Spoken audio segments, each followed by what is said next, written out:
Welcome to a dose of deeper contemplation. We have cultivated this self-healing practice as we navigate the many aspects of modern life with the desire to be a better human. As a psychic medium, these conversations are channeled, so let's take a walk together and talk it out.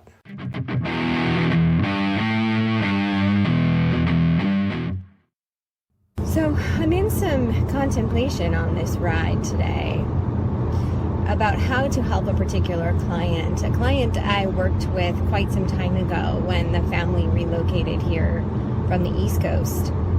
And we helped them integrate into their new home. And now it's years and years and years later, they've actually gone to another home and now they've purchased a new one, which they're very excited about. It's always an exciting time. And after going through another move without us, they said there's no way they're doing this move without us, without our relocation services. And after doing the consultation, I can see why. Because the house has become a situation. And I'm careful with the words that I use because an important container that I believe in this work is non-judgment. What happens with families is what I call compounding circumstances. And that's just when one thing happens, stuff gets accumulated, another thing happens, stuff gets accumulated. And in between, life is just moving at such a breakneck speed as it can do for some families, working families, that everything just gets piled and piled and piled upon each other until you're just buried in stuff. And all of that stuff is attached to something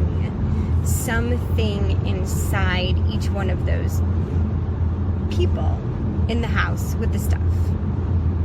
Attachments have meanings to how we think and feel and believe about life in the world and about relationships. This particular family has 2 younger children. And so one thing in our culture is that we provide a lot of entertainment and things and toys to occupy our children and hopefully also educate them and inspire their imaginations and creativity as toys and things and art supplies and all of that can do.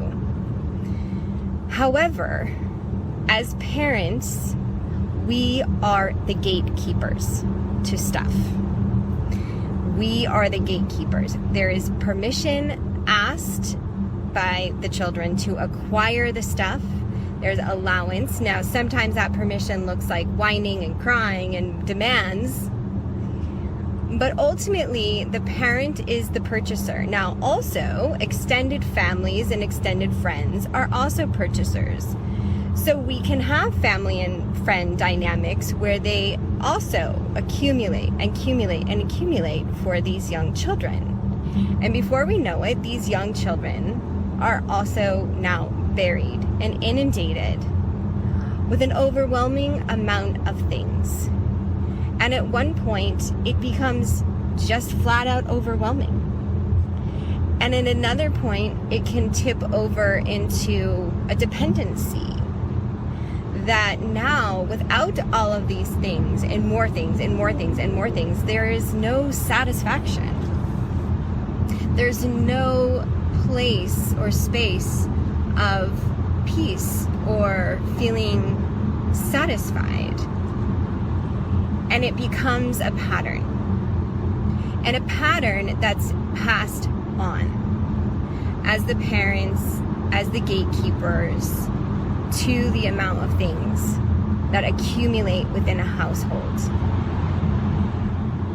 In short, what my contemplation has been around to try and help this family is that parents, we can put a lot of shit on our kids.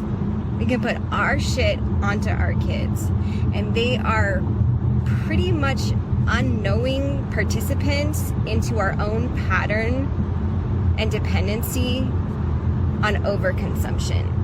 Whatever the reasoning behind that is, because overconsumption can be a symptom of many different things that are from an unbalanced state of mind, of emotions, of energy. We put a lot of shit on our kids. I say that in contemplation of what I got going on even in my own space, and always working with that as well, and constantly asking my own child, hey, don't you want some things? Don't you want some outfits? Don't you want some this? Don't you want some treats? Don't you want some? And usually he'll take the treats, but a lot of this with the things, he's so minimal. He's like, no. And at times I'm like, okay. But I have to say I'm stepping away, like, very proud of him. Very proud of him. He's not attaching any part of his identity specifically to objects that then need to be acquired and acquired and acquired.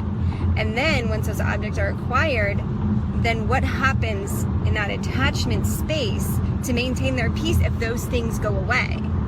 If those things are broken or lost or moved or touched? And it's sad to see the healings that need to happen for children in my work with children when their own inner peace is so disrupted because of their things, because of physical objects. So perhaps it's a simple PSA for contemplation on this ride. PSA, typically public service announcement, but we'll just add a parent service announcement. What is your shit that you're putting on your kids? What is a lineage healing around objective attachments that was even perhaps passed on to you? If you come from a family where hoarding was tendencies, is that your tendencies, and are you passing that on? And what is that hoarding a symptom of? Are you ready to take some deep dives and really look at it? And not even just be like, you know what, I'm ready to start clean and let's just get rid of everything. No. That is a step. But if you don't address the source or the symptom of why the overaccumulation or the hoarding or hoarding tendencies or OCD or OCD tendencies are in place, the pattern will continue. The observation needs to come from the source.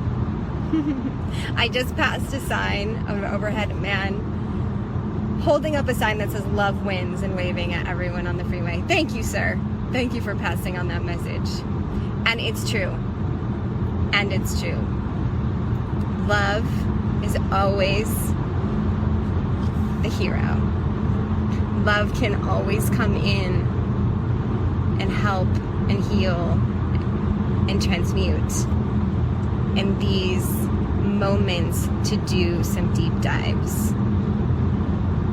What is truly loving as a parent? Is it loving to continue to pass on the patterns of overconsumption, where your homes and your drawers and your closets are so overflowing that your family feels like it's drowning and on top of each other, and you just don't even know why the energy feels like suffocation? So is that the loving thing to do, or is the loving thing to do to take a step as the parent, look at yourself, see how you are the contributor, take responsibility, and start the healing process? And when you create big change with kids, it's not easy. But it's okay to say, as a parent, say, hey, you know what? I've been doing some thinking, and it's just doesn't feel good to keep buying stuff and buying more and more. We have so much more than we need, and doesn't it just feel like a lot? Maybe we should take a break. Maybe we should go through your room. Maybe we should go through my room, my closets, my things, and see what can I let go of that would help us all bring more peace to this house, to this home. How can we all be more loving with each other and less loving over stuff? Few things to contemplate.